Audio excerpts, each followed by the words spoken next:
تمام سننے والوں کو میری طرف سے سلام پہنچے۔ بسم اللہ الرحمن الرحیم۔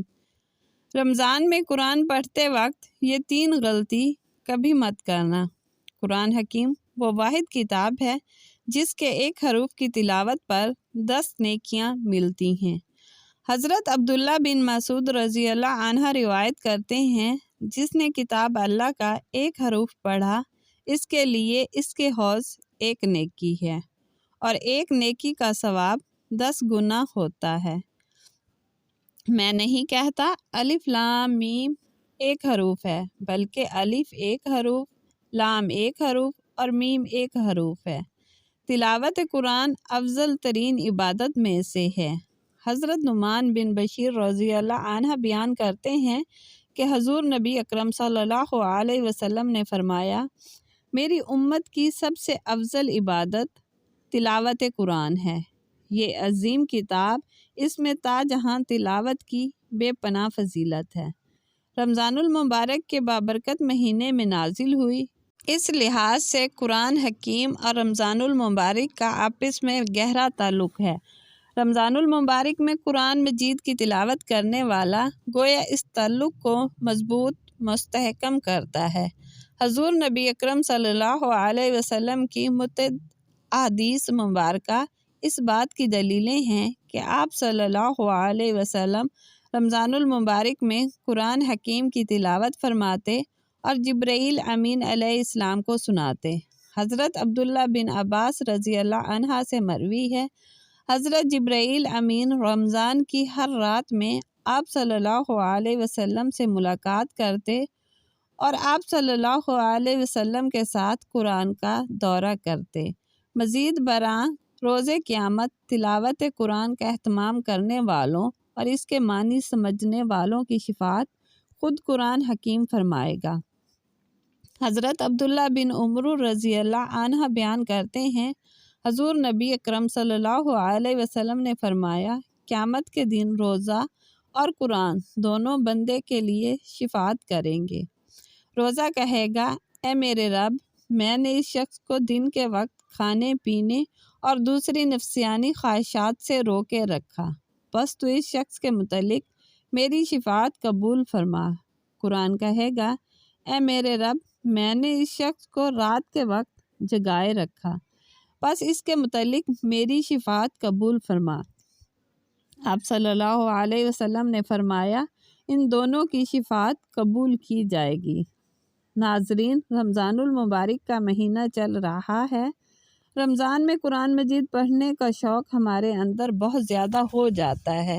جیسے ہی رمضان کا مہینہ آتا ہے اور ہم لوگ یہ چاہتے ہیں کہ ہم زیادہ سے زیادہ قرآن پاک پڑھیں، اور روزے کے بعد جو سب سے اہم عبادت ہے رمضان کے مہینے کی، وہ ہے قرآن مجید کی تلاوت۔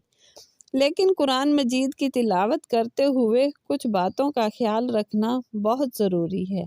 کہیں ایسا نہ ہو کہ ہم قرآن مجید زیادہ پڑھنے کے چکر میں وہ غلطیاں کر بیٹھیں جس سے ہمیں ثواب تو بہت دور کی بات ہے، قرآن پڑھنا ہمارے لیے وبال بن جائے۔ جب ہم زیادہ سے زیادہ قرآن پاک پڑھتے ہیں تو اس زیادہ کے چکر میں ہم قرآن مجید کو اچھے انداز میں نہیں پڑھ رہے ہوتے۔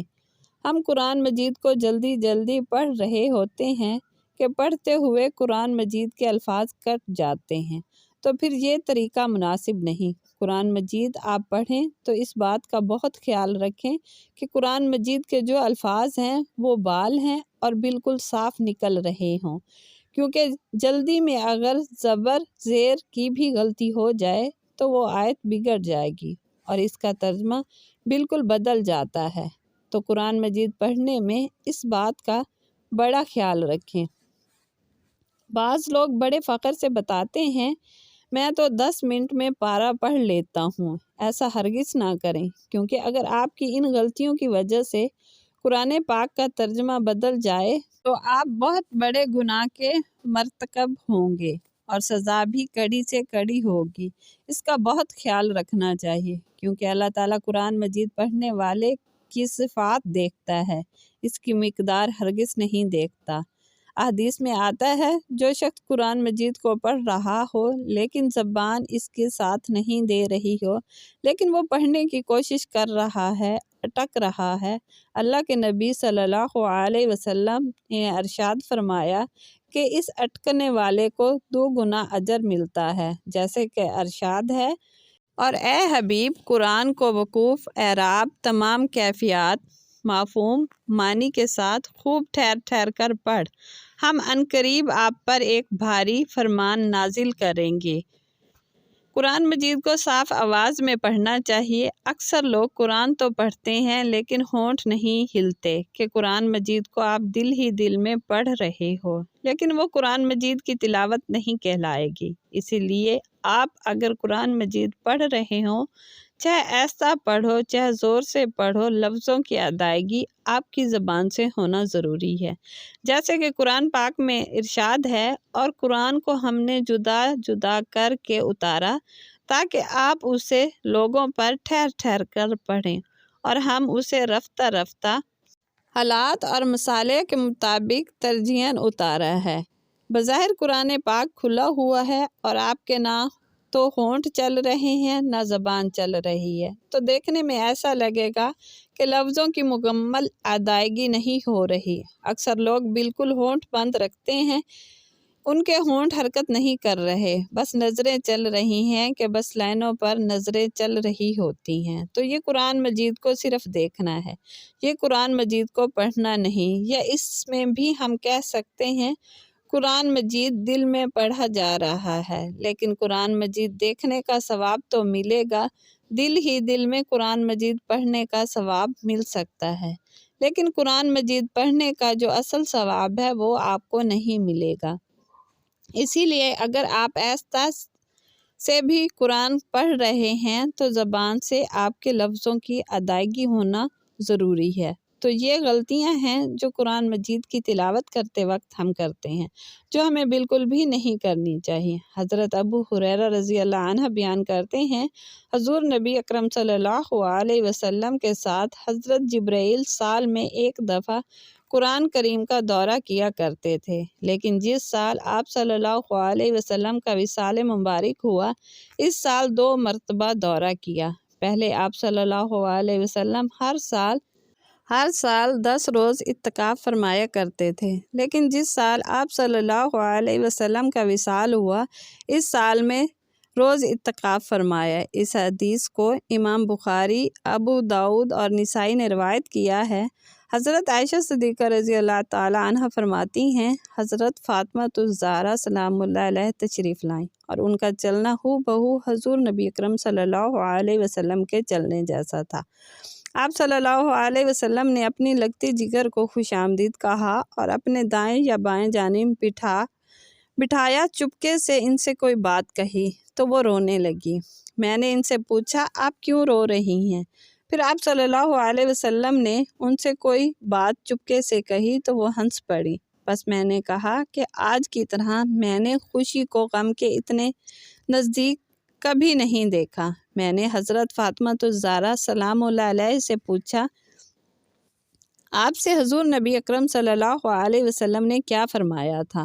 انہوں نے جواب دیا، میں رسول صلی اللہ علیہ وسلم کے راز کو ظاہر نہیں کر سکتی۔